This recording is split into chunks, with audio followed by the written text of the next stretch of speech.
This is Joe, the host of He Said, She Said, and I just want you to know that when you get into a relationship with someone, it is important.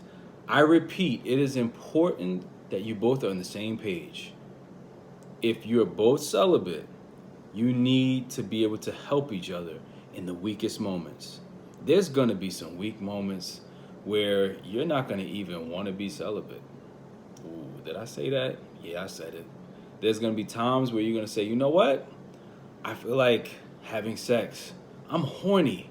I can't, I feel like I can't do this anymore. Anybody out there that's currently celibate or has been celibate until they got married knows exactly those moments. They're called weak moments. Those are times where that safety that you had on that gun, the safety suddenly slipped off. And now the gun is loaded and it's ready to shoot. It's ready to fire. What are you going to do in those moments? How do you handle those moments?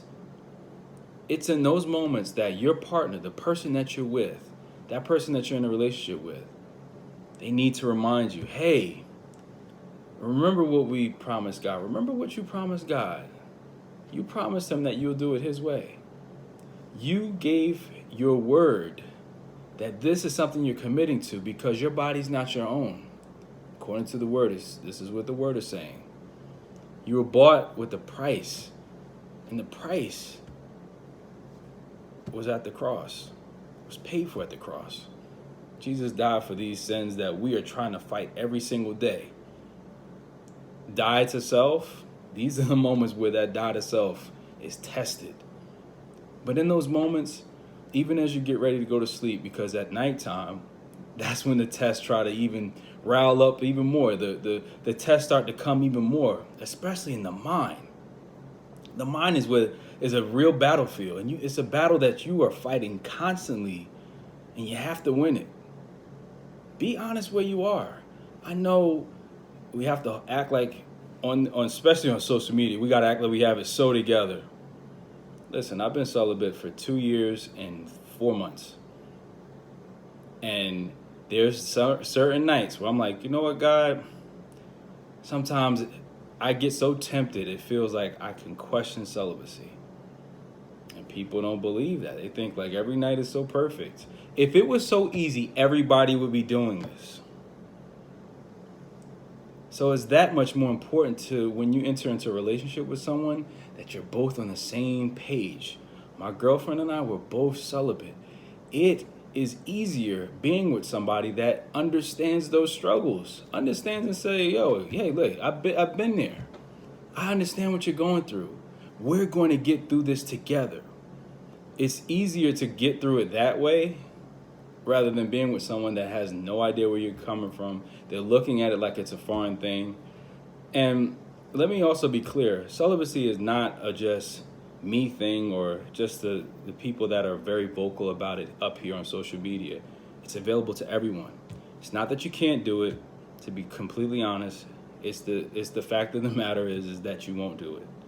If I can do it, anybody out there can do it, because I was out here having sex like it was no tomorrow. And I felt like I could never give this up. It feels too good.